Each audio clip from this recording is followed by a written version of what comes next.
When the moon hangs high in the midnight sky like a cat's claw scratching down, and the wolves they do howl for they smell something foul, Mr. Whiskers has come to town. He trundles out of the dark looking for a lark. You better pray you don't catch his eye, for when he is done having his fun, you just might wish you could die.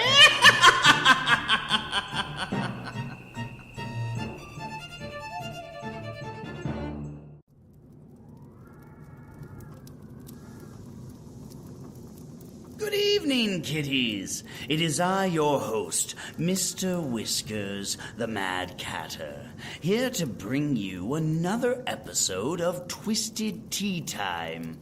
For tonight's tea, I am drinking Alaskan Winter Ale, a crisp beer that tastes like you are walking through an evergreen forest in the dead of winter, with the snow crunching beneath your feet as you try to find the path you swear you marked before. You take another drink, unsure as to why you're sipping on this frosty beverage in sub-zero temperatures. You swear you hear something just beyond your ocular perception.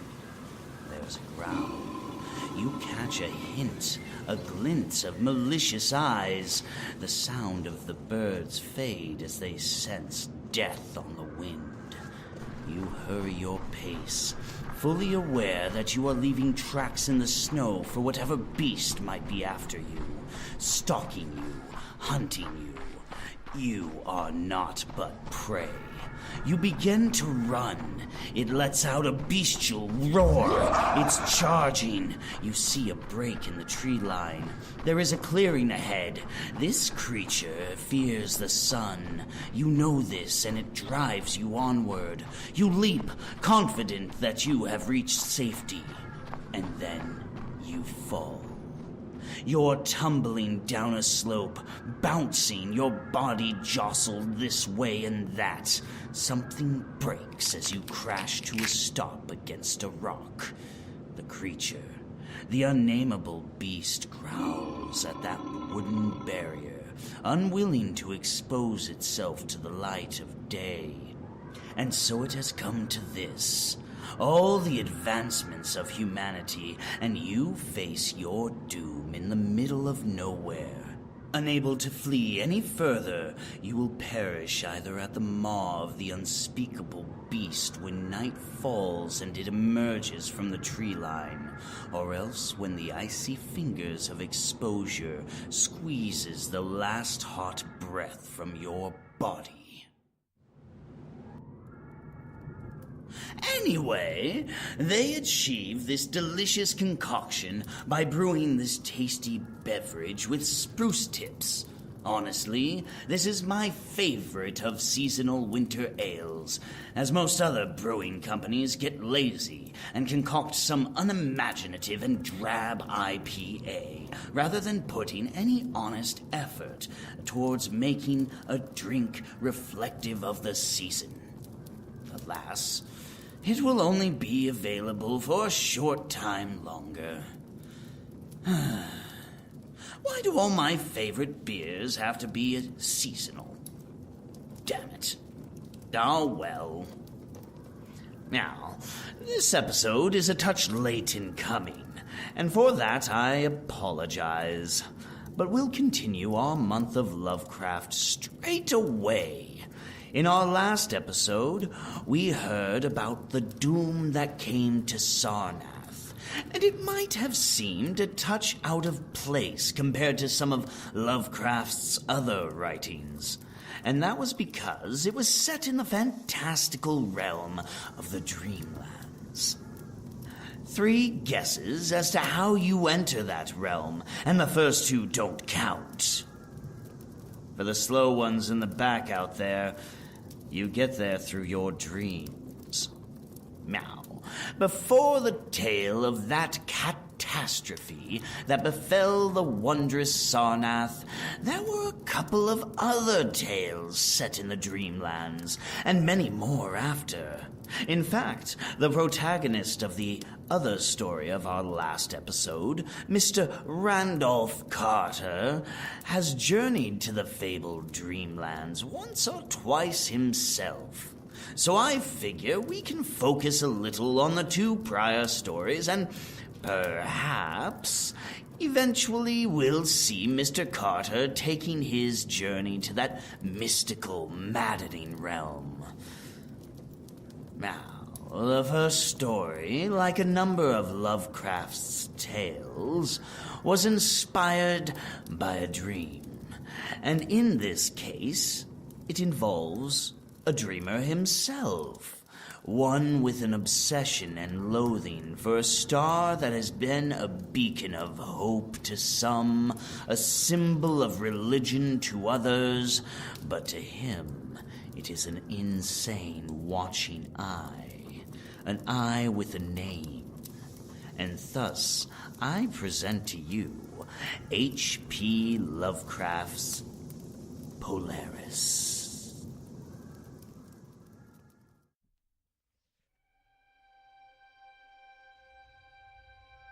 Into the north window of my chamber glows the pole star with uncanny light.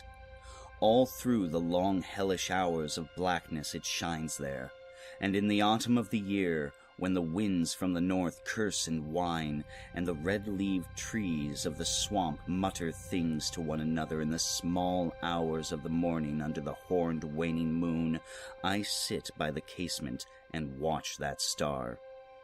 Down from the heights reels the glittering Cassiopeia as the hours wear on, while Charles's Wain lumbers up from behind the vapor-soaked swamp trees that sway in the night wind.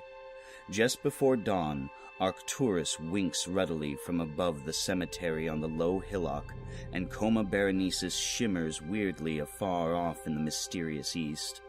But still, the pole star leers down from the same place in the black vault, winking hideously, like an insane watching eye which strives to convey some strange message, yet recalls nothing save that it once had a message to convey.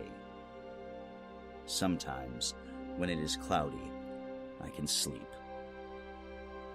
Well do I remember the night of the great aurora, when over the swamp played the shocking coruscations of the daemon light.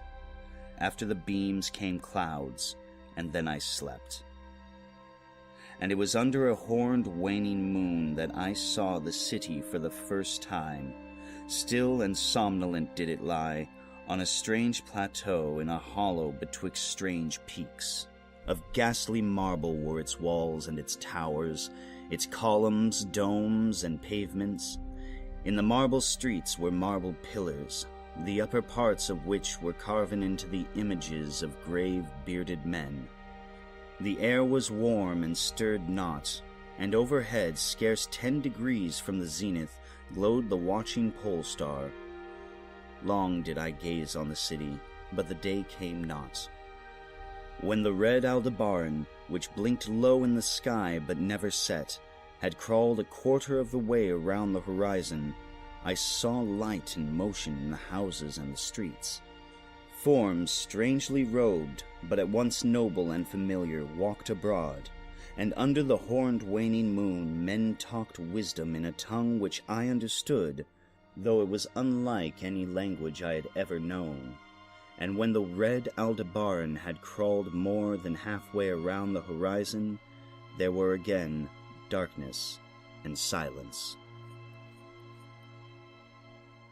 When I awaked, I was not as I had been.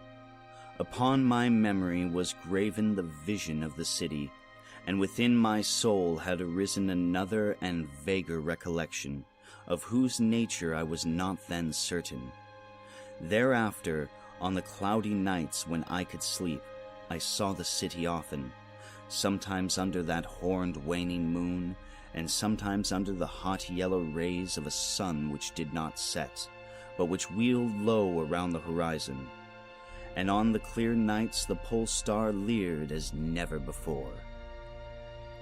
Gradually, I came to wonder what might be my place in that city on the strange plateau betwixt strange peaks. At first content to view the scene as an all-observant, uncorporeal presence, I now desired to define my relation to it, and to speak my mind amongst the grave men who conversed each day in the public squares. I said to myself, "This is no dream, for by what means can I prove the greater reality of that other life in the house of stone and brick south of the sinister swamp and the cemetery on the low hillock, where the pole star peers into my north window each night?" One night, as I listened to the discourse in the large square containing many statues, I felt a change, and perceived that I had at last a bodily form. Nor was I a stranger in the streets of Ulthar, which lies on the plateau of Sarkis, betwixt the peaks of Noton and Cataphonic.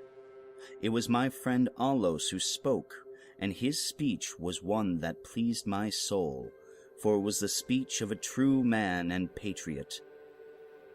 That night had the news come of Dikos' fall, and of the advance of the Anutos, squat, hellish, yellow fiends who 5 years ago had appeared out of the unknown west to ravage the confines of our kingdom, and finally to besiege our towns. Having taken the fortified places at the foot of the mountains, their way now lay open to the plateau, unless every citizen could resist with the strength of 10 men. For the squat creatures were mighty in the arts of war, and knew not the scruples of honor which held back our tall, gray-eyed men of Lomar from ruthless conquest. Alos, my friend, was commander of all the forces on the plateau, and in him lay the last hope of our country. On this occasion he spoke of the perils to be faced, and exhorted the men of Ulthar, bravest of the Lomarians, to sustain the traditions of their ancestors, who, when forced to move southward from Zobna before the advance of the great ice sheet, even as our descendants must someday flee from the land of Lomar, valiantly and victoriously swept aside the hairy, long-armed cannibal Nofkas that stood in their way. To me, Alos denied a warrior's part, for I was feeble and given to strange faintings when subjected to stress and hardships. But my eyes were the keenest in the city, despite the long hours I gave each day to the study of the Nakadic manuscripts and the wisdom of the Zobnarian fathers. So my friend, desiring not to doom me to inaction, rewarded me with that duty which stood second to nothing in importance. To the watchtower of Thapnan he sent me, there to serve as the eyes of our army. Should the Anutos attempt to gain the citadel by the narrow pass behind the peak Noton, and thereby surprise the garrison, I was to give the signal of fire which would warn the waiting soldiers and save the town from immediate disaster. Alone I mounted the tower, for every man of stout body was needed in the passes below. My brain was sore dazed with excitement and fatigue, for I had not slept in many days. Yet was my purpose firm, for I loved my native land of Lomar, and the marble city of Ulthar that lies betwixt the peaks of Noton and Cataphonic. But as I stood in the tower's topmost chamber, I beheld the horned waning moon, red and sinister, quivering through the vapors that hovered over the distant valley of Banoth, and through an opening in the roof glittered the pale pole star, fluttering as if alive, and leering like a fiend and tempter. Methought its spirit whispered evil counsel, soothing me to traitorous somnolence with a damnable rhythmical promise which it repeated over and over. Slumber watcher till the spheres, 26,000 years, have revolved and I returned to the spot where now I burn. Other stars anon shall rise to the axis of the skies, stars that soothe and stars that bless with the sweet forgetfulness. Only when my round is o'er shall the past disturb thy door. Vainly did I struggle with my drowsiness, seeking to connect the strange words with some lore of the skies which I had learnt from the Necrotic manuscripts. My head, heavy and reeling, drooped to my breast, and when next I looked up, it was in a dream, with the pole star grinning at me through a window from over the horrible swaying trees of a dream swamp. And I am still dreaming. In my shame and despair, I sometimes scream frantically, begging the dream creatures around me to waken me ere the Inutos steal up the pass behind the peak Noton and take the citadel by surprise. But these creatures are daemons, for they laugh at me and tell me I am not dreaming. They mock me whilst I sleep, and whilst the squat yellow foe may be creeping silently upon us. I have failed in my duty, and betrayed the marble city of Alothwe. I have proven false to Alos, my friend and commander, but still these shadows of my dream deride me.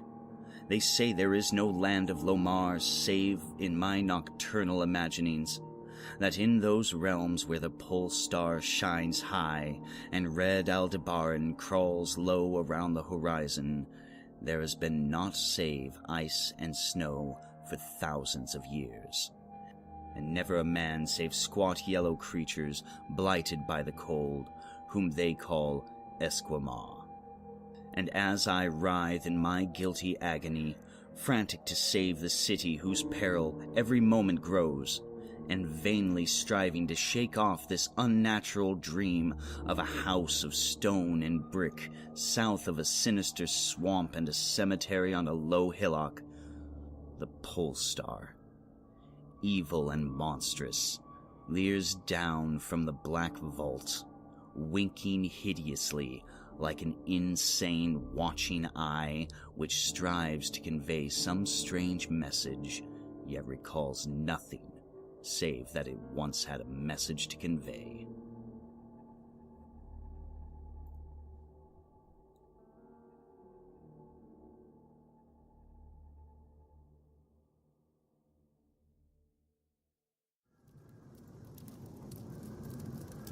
Welcome back, kitties!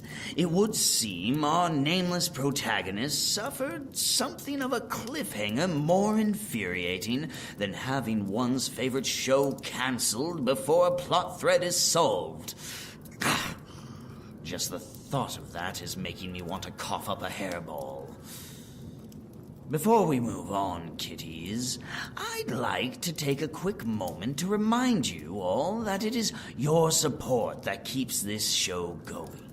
So if you would be so kind, take a moment to go onto Stitcher Radio or iTunes and leave us a positive review. That gets us more listeners and allows us to grow our show. Now, for our next tale, we meet one Basil Elton, a lighthouse keeper like his father and grandfather before him. Throughout his life, he has heard grand stories of even yet grander lands, and one evening under the full moon, he is given the chance to visit such a far-off and wondrous place, as he is invited aboard the White Ship.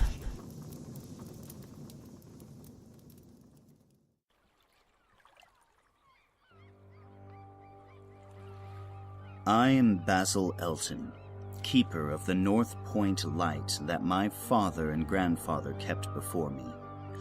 Far from the shore stands the gray lighthouse, above sunken slimy rocks that are seen when the tide is low, but unseen when the tide is high. past that beacon for a century have swept the majestic barks of the seven seas. In the days of my grandfather there were many. In the days of my father, not so many. And now there are so few that I sometimes feel strangely alone, as though I were the last man on our planet. From far shores came those white-sailed argosies of old, from far eastern shores where warm sun shines and sweet odors linger about strange gardens and gay temples. The old captains of the sea came often to my grandfather and told him of these things, which in turn he told to my father, and my father told to me in the long autumn evenings when the wind howled eerily from the east. And I have read more of these things, and of many things besides, in the books men gave me when I was young and filled with wonder. But more wonderful than the lore of old men and the lore of the books is the secret lore of the ocean. Blue, green, gray, white, or black, smooth, ruffled, or mountainous, that ocean is not silent. All my days have I watched it and listened to it, and I know it well. At first it told to me only the plain little tales of calm beaches and near ports, but with the years it grew more friendly and spoke of other things, of things more strange and more distant in space and in time.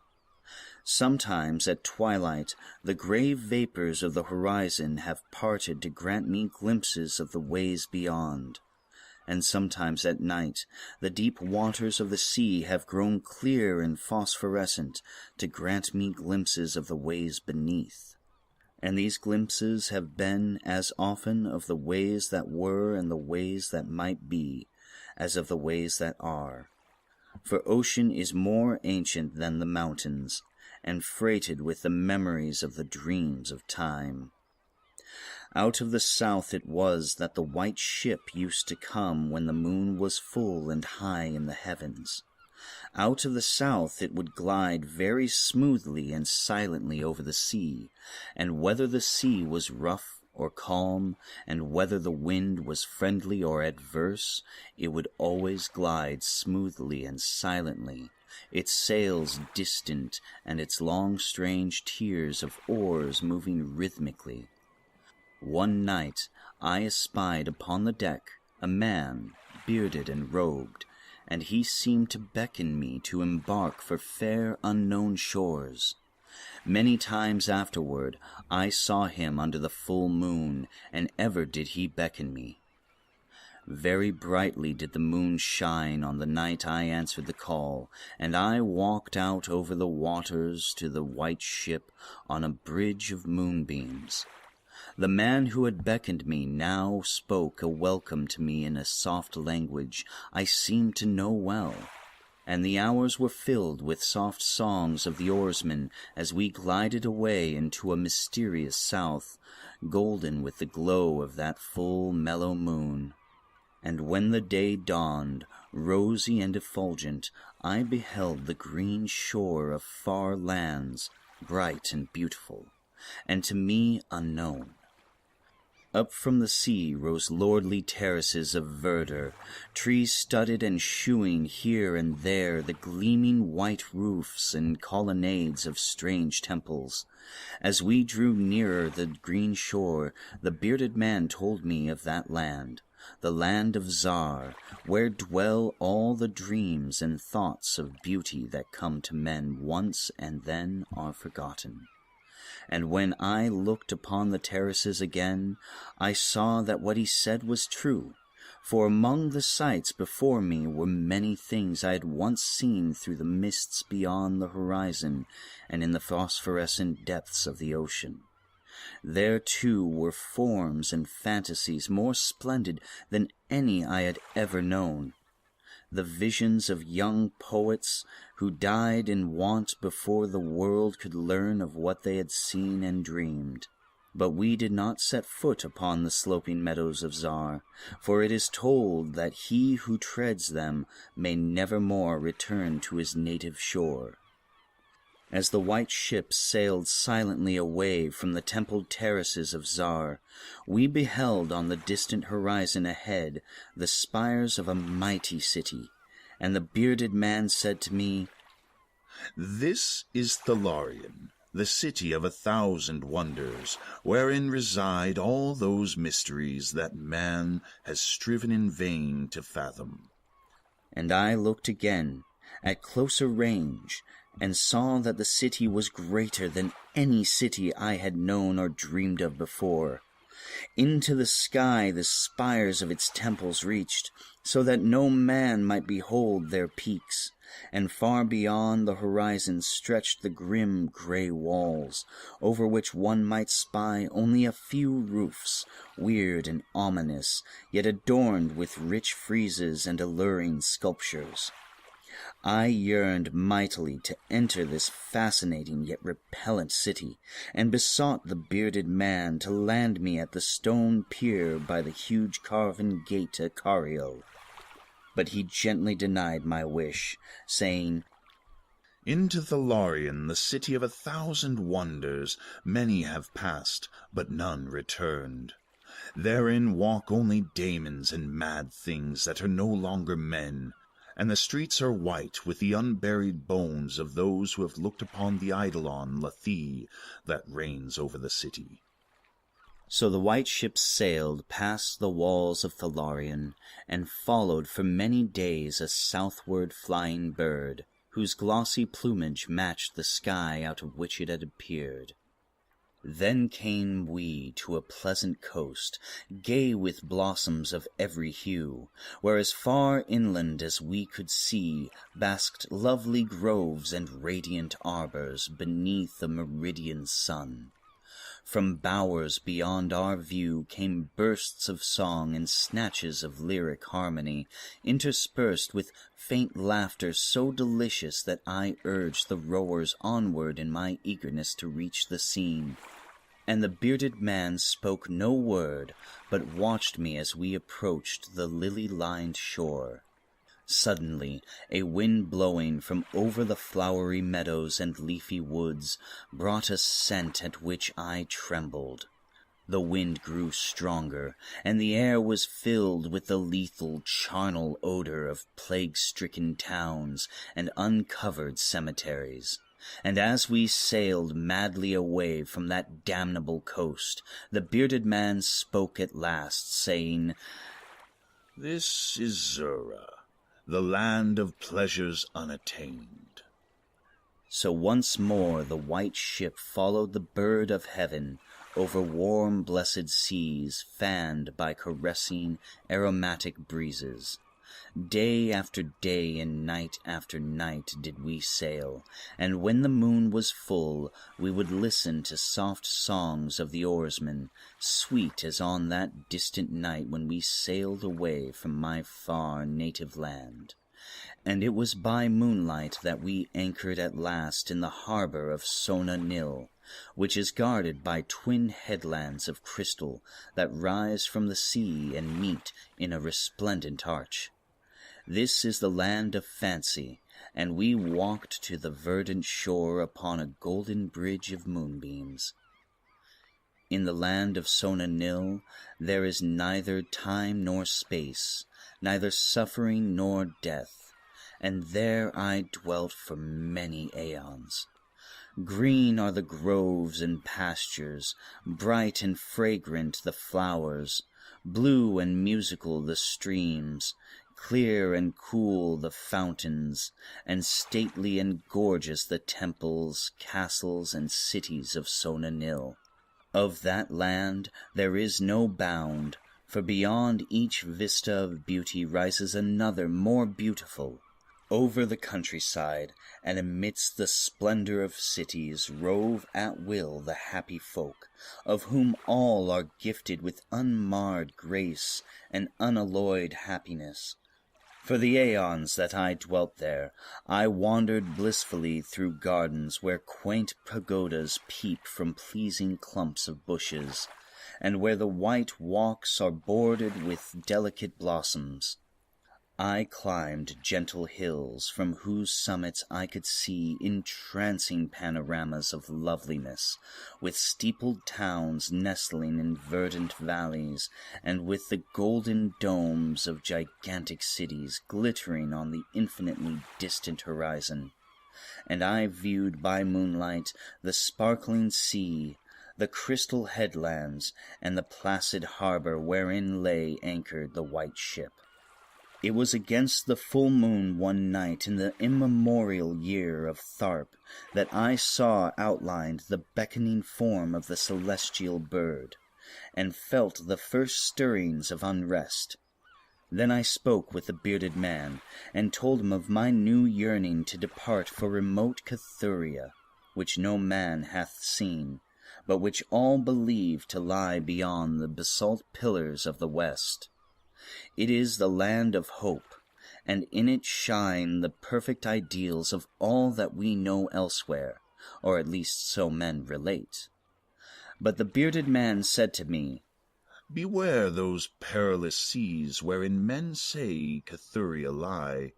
In Sonanil there is no pain nor death, but who can tell what lies beyond the basalt pillars of the west? Natheless, at the next full moon I boarded the white ship, and with the reluctant bearded man left the happy harbor for untraveled seas. And the bird of heaven flew before, and led us toward the basalt pillars of the west. But this time the oarsmen sang no soft songs under the full moon. In my mind I would often picture the unknown land of Cathuria, with its splendid groves and palaces, and would wonder what new delights there awaited me. Cathuria, I would often say to myself, is the abode of gods and the land of unnumbered cities of gold. Its forests are of aloe and sandalwood, even as the fragrant groves of Cameron, and among the trees flutter gay birds sweet with song. On the green flowery mountains of Cathuria stand temples of pink marble, rich with carven and painted glories, and having in their courtyards cool fountains of silver, where purl with ravishing music the scented waters that come from the grotto-born river Narg. And the cities of Cathuria are cinctured with gold walls, and their pavements also are of gold. In the gardens of those cities are strange orchids, and perfumed lakes whose beds are of coral and amber. At night, the streets and the gardens are lit with gay lanterns, fashioned from the three-colored shell of the tortoise, and here resound the soft notes of the singer and the lutenist. And the houses of the cities of Cathuria are all palaces, each built over a fragrant canal bearing the waters of the sacred Narg. Of marble and porphyry are the houses, and roofed with glittering gold that reflects the rays of the sun and enhances the splendor of the cities as blissful gods view them from the distant peaks. Fairest of all is the palace of the great monarch Dorieb, whom some say to be a demigod, and others a god. High is the palace of Dorieb, and many are the turrets of marble upon its walls. In its wide halls many multitudes assemble, and here hang the trophies of the ages. And the roof is of pure gold, set upon tall pillars of ruby and azure. And having such carven figures of gods and heroes, he who looks up to those heights seems to gaze upon the living Olympus. And the floor of the palace is of glass, under which flow the cunningly lighted waters of the Narg, gay with gaudy fish not known beyond the bounds of lovely Cathuria. Thus would I speak to myself of Cathuria, but ever would the bearded man warn me to turn back to the happy shores of Sonanil, for Sonanil is known of men, while none hath ever beheld Cathuria. And on the 31st day that we followed the bird, we beheld the basalt pillars of the west. Shrouded in mist they were, so that no man might peer beyond them or see their summits, which indeed some say reach even to the heavens. And the bearded man again implored me to turn back, but I heeded him not. For from the mists beyond the basalt pillars I fancied there came the notes of singer and lutanist, sweeter than the sweetest songs of Sonanil, and sounding mine over praises, the praises of me who had voyaged far under the full moon and dwelt in the lands of fancy. So to the sound of melody the white ship sailed into the mist betwixt the basalt pillars of the west. And when the music ceased, and the mist lifted, we beheld not the land of Cathuria, but a swift, rushing, resistless sea, over which our helpless bark was borne towards some unknown goal. Soon to our ears came the distant thunder of falling waters, and to our eyes appeared on the far horizon ahead the titanic spray of a monstrous cataract, wherein the oceans of the world dropped down to abysmal nothingness. Then did the bearded man say to me with tears on his cheek, "We have rejected the beautiful land of Sonanil, which we may never behold again. The gods are greater than men, and they have conquered." And I closed my eyes before the crash that I knew would come, shutting out the sight of the celestial bird which flapped its mocking blue wings over the brink of the torrent. Out of that crash came darkness, and I heard the shrieking of men and of things which were not men. From the east, tempestuous winds arose and chilled me as I crouched on the slab of damp stone which had risen beneath my feet. Then, as I heard another crash, I opened my eyes and beheld myself upon the platform of that lighthouse from whence I had sailed so many aeons ago. In the darkness below, there loomed the vast blurred outlines of a vessel breaking upon the cruel rocks, and as I glanced out over the waste, I saw that the light had failed for the first time since my grandfather had assumed its care. And in the later watches of the night, when I went within the tower, I saw on the wall a calendar which still remained as when I had left it at the hour I sailed away.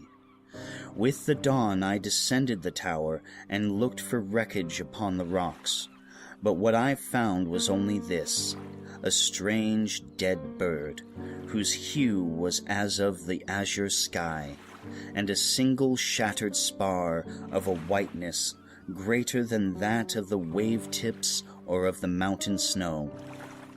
And thereafter the ocean told me its secrets no more.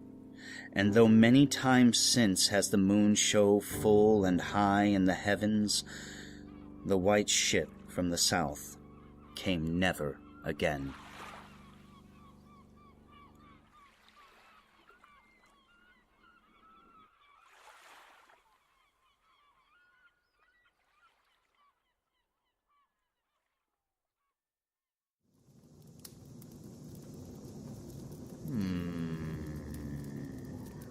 Now, I don't know about you, kitties, but that story was positively depressing. I might need to dip into the nip a bit to recover from that. Still, it is one of my favorites, and among the first of Lovecraft's work I've even read myself. It brings to mind the ever-present debate as to whether one should leave the safety of the known for the possibility of the unknown. Basil referred to Cathuria as the land of hope, which brings to mind a quote by Nietzsche. Hope, in reality, is the worst of all evils, because it prolongs the torments of man.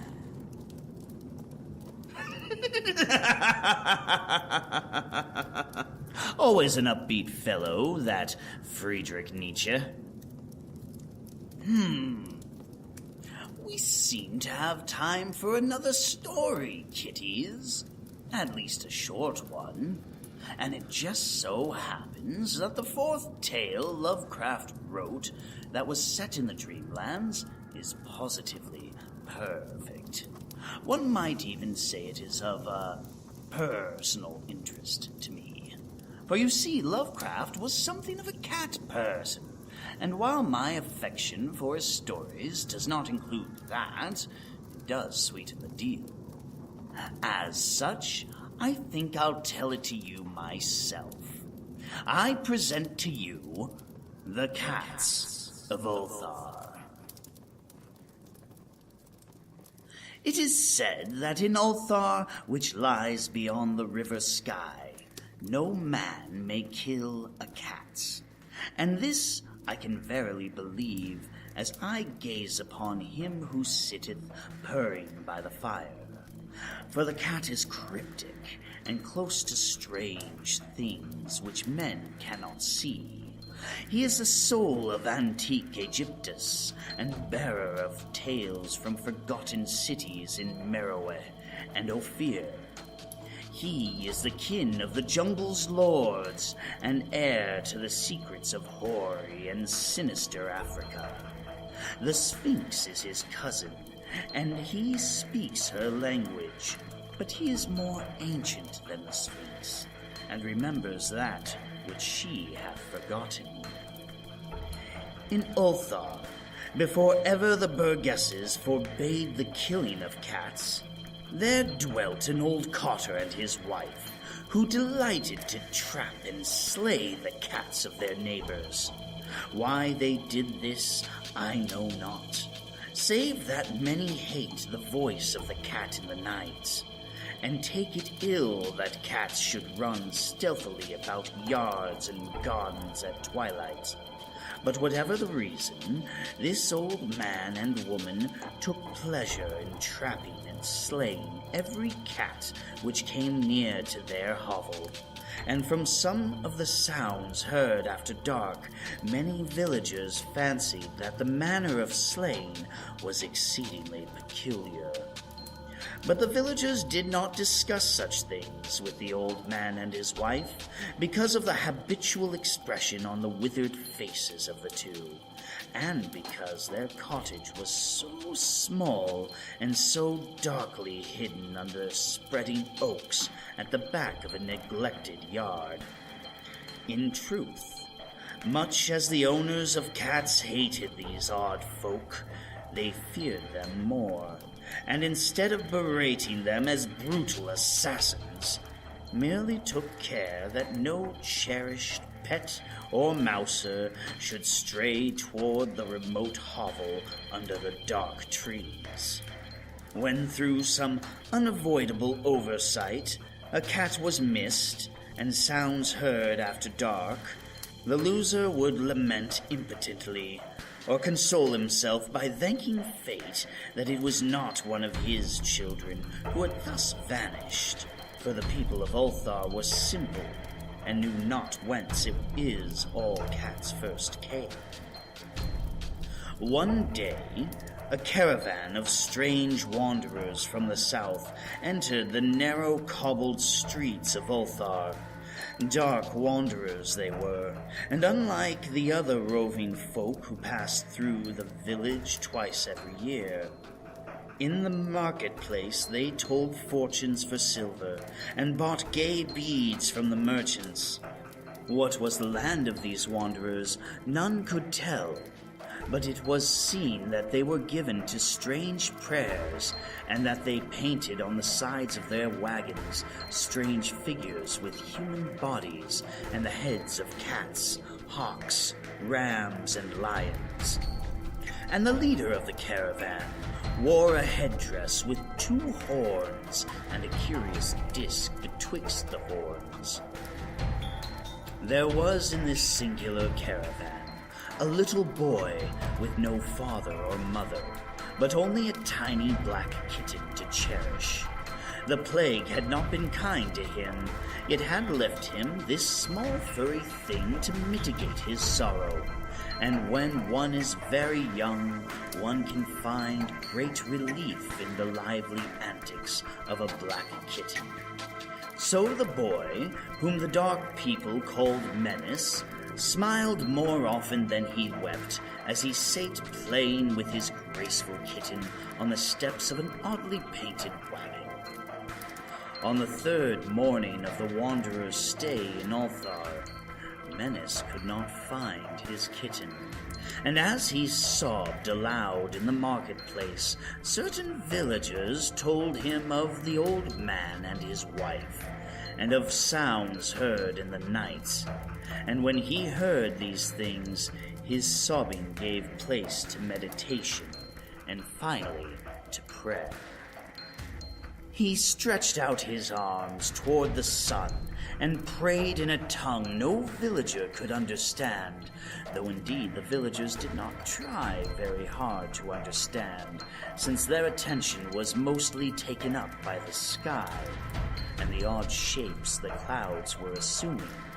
It was very peculiar, but as the little boy uttered his petition, there seemed to form overhead the shadowy, nebulous figures of exotic things, of hybrid creatures crowned with horn-flanked discs. Nature is full of such illusions to impress the imaginative. That night, the wanderers left Ulthar and were never seen again. And the householders were troubled when they noticed that in all the village there was not a cat to be found. From each hearth, the familiar cat had vanished. Cats large and small, black, gray, striped, yellow, and white. Old Cranon, the burgomaster, swore that the dark folk had taken the cats away in revenge for the killing of Menace's kitten, and cursed the caravan and the little boy. But Nith, the lean notary, declared that the old cotter and his wife were more likely persons to suspect, for their hatred of cats was notorious and increasingly bold. Still, no one durst complain to the sinister couple, even when little Atal, the innkeeper's son, vowed that he had at twilight seen all the cats of Ulthar in that accursed yard under the trees, pacing very slowly and solemnly in a circle around the cottage, two abreast, as if in performance of some unheard-of rite of beasts.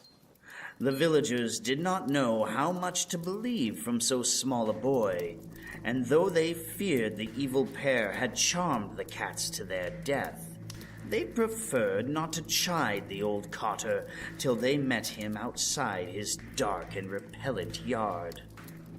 So Ulthar went to sleep in vain anger, and when the people awaked at dawn, behold, every cat was back at his accustomed hearth. Large and small, black, gray, striped, yellow, and white, none was missing. Very sleek and fat did the cats appear, and sonorous with purring content. The citizens talked with one another of the affair, and marveled not a little. Old Cranon again insisted that it was the dark folk who had taken them, since cats did not return alive from the cottage of the ancient man and his wife. But all agreed on one thing, that the refusal of all the cats to eat their portions of meat or drink their saucers of milk was exceedingly curious. And for 2 whole days, the sleek, lazy cats of Ulthar would touch no food, but only doze by the fire or in the sun. It was fully a week before the villagers noticed that no lights were appearing at dusk in the windows of the cottage under the trees. Then the lean Nith remarked that no one had seen the old man or his wife since the night the cats were away. In another week, the burgomaster decided to overcome his fears and call at the strangely silent dwelling as a matter of duty, though in so doing he was careful to take with him Shang the blacksmith and Thul the cutter of stone as witnesses. And when they had broken down the frail door, they found only this: two cleanly picked human skeletons on the earthen floor, and a number of singular beetles crawling in the shadowy corners. There was subsequently much talk among the burgesses of Ulthar. Zath, the coroner, disputed at length with Nith, the lean notary, and Cranon and Shang and Thul were overwhelmed with questions. Even little Atal, the innkeeper's son, was closely questioned and given a sweetmeat as a reward. They talked of the old cotter and his wife, of the caravan of dark wanderers, of small Menace and his black kitten, of the prayer of Menace and of the sky during that prayer, of the doings of the cats on the night the caravan left, and of what was later found in the cottage under the dark trees in the repellent yard. And in the end, the burgesses passed that remarkable law which is told of by traders in Hathig and discussed by travelers in Nir, namely, that in Ulthar no man may kill a cat. "Well, that is that," said the cat. "Well, I believe we all know the moral of this particular tale, so I'll not take up any more of your time."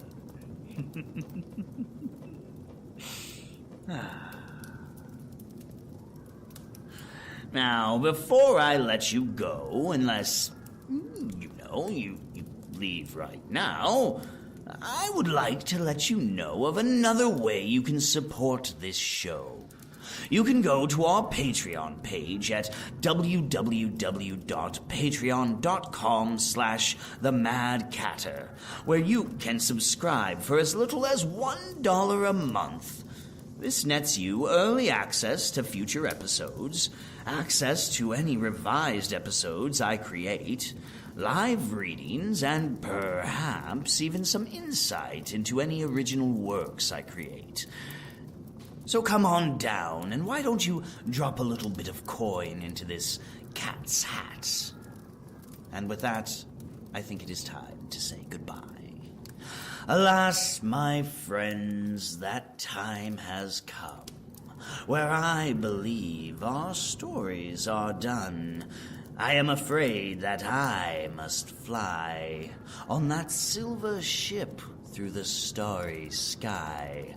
But fret ye not, for I shall return with those dark stories for which you yearn.